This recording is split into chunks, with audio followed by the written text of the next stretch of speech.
Detective Chris Renee wakes from his slumber and answers the phone only to be left horrified. April 25th, 1980, State Line around 7 a.m. The town of State Line, a calm, green place known for its odd positioning trapped between a lake and a large hill. State Line, as the name suggests, is on a state line between Nevada and California. John Burgess woke to see the bright golden rays shimmer into his small home, illuminating the door to his garage where he kept his workshop and his only source of income, a small bushwhacker and a lawnmower. John grabs his gear and walks down the street as one by one he gets his money by mowing his neighbors' lawns. Finally, John arrives at Miss Jones' home. She opens the door to talk to John. What happened to all the money I gave you? April 25th, 1980, Washington, D.C., around 9 p.m. 26-year-old Detective Chris Renee is packing up, getting ready to clock out from work, when his boss enters his office. Chris, you need to take an extra shift tomorrow to have any hope of paying your rent. Ugh, that sucks, but okay. Chris leaves the gray building and takes a pause to admire the dark, starry sky. There's a nice cozy breeze rolling over the capital city, moonlight dancing on the white walls of the president's home. Chris takes in the familiar scenery as he drives to his home. Suddenly, his closest coworker, Detective Emily Smith, waves him over to the curb of the road. Chris, may you please drive me home? My car broke down. Yeah, sure. Help yourself in. Emily is a tall, slim woman who recently turned 23 years old. She is one of Chris's best friends. Where to go? Just go to 1531 East Street, Southeast. April 26, 1980, Washington, D.C., around 7:15 a.m. Present day. Detective Chris answers the phone. Hello, is this FBI Special Agent Chris Renee? Yes, it is. Since you have volunteered to take a full-day shift, we need you and Detective Emily to leave for State Line, Nevada immediately. A bomb has been planted in the Harvey casino. We need you to identify who made the bomb and how to defuse it. Almost all expenses are covered. Chris felt a knot form in his stomach. His heart beat fast as his brain searched for answers. He had never dealt with a bomb threat before. Chris informed Emily about the call, and they rushed to the military airbase in preparation to be flown by jet to State Line. They anticipate the worst. April 26, 1980, State Line Airport around 9 a.m. The jet touches down at State Line Airport. Instantly, the calming, sweet scent of the air floods the two detectives' noses as they exit the jet. They proceed to be escorted to Harvey's casino by local police. So, where's the bomb, officer?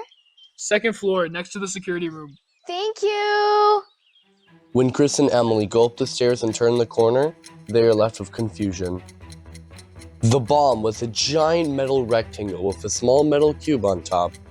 On the cube were 20 different levers. A small note lay on the bomb. It read, "This is a bomb. It has been engineered to explode whenever the bomb is moved, tilted, flooded, unscrewed, or damaged in any way. Only a certain pattern of lever flicks can disable it. I want $2 million in 12 hours or else the timer will detonate the bomb. Deliver the money via helicopter to a parked car on the hillside. No negotiations." The detectives were caught by surprise while simultaneously their hearts dropped. Their brains tried to find smart ways to disarm the bomb, but they couldn't. The casino and all nearby buildings had already been evacuated. Furthermore, Chris loved this casino. He won money here on vacation. It was the only time he'd won gambling. He didn't want it to be destroyed. Emily, what will we do? I'm calling HQ.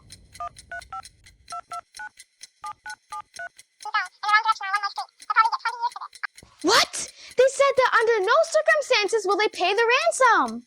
Then we need to find a way to get the money ourselves, or how to defuse it. Maybe we should take an x-ray of the bomb? Good idea. They rushed to the nearby hospital where they borrowed some of their x-ray equipment. The detectives sped down the road back to the casino. They ran up the stairs and they arrived at the bomb once more. They set up the x-ray and not to their surprise, the note was not bluffing. The bomb truly had everything it said it had. 11:30 a.m. State line. 7 hours and 30 minutes remaining. 4 hours and 30 minutes after bomb report. Shockingly, Chris's satellite phone started ringing. Once Chris answered the phone, he was surprised to hear the owner of the casino, Harvey, over the phone. I heard about the ransom. I'm willing to pay it. And I've already withdrawn the money from the bank. I'm being escorted by local police on my way to the casino right now. How long will you be, Harvey? ETA is in 2 hours. 2 hours later, Harvey and the money arrived at the casino. Thank you, Harvey. I will go deliver this money now. Emily, I need you to stay by the bomb so you can input the code and disable the bomb as soon as possible. Chris then starts to unload the money into his more capable government truck, and then drives to the airport with 2 armored police escorts. At the airport, he finds a helicopter pilot, loads the money onto the helicopter, and issues a priority takeoff. They take off, heading for the hillside. At 3 p.m., they spot a car parked on the hill with an armed man waiting for them. Chris orders the helicopter to land. Where's the money? In the helicopter. It's all yours. Just give us the code, alright? The code is 19, 2, 18, 6, 20, and 7. I'm not gonna say it again! Chris relays the code to Emily, successfully defusing the bomb.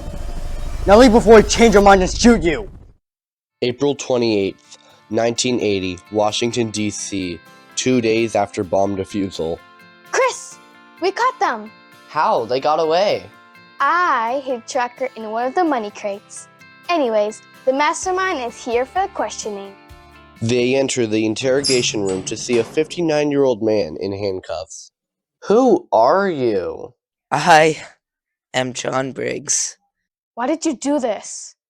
I lost a lot of money I borrowed from an important mafia member at Harvey's casino. She said, if you don't get me the money fast, you will die. That's all then. Chris and Emily leave the room satisfied. Thank you to all my cast members.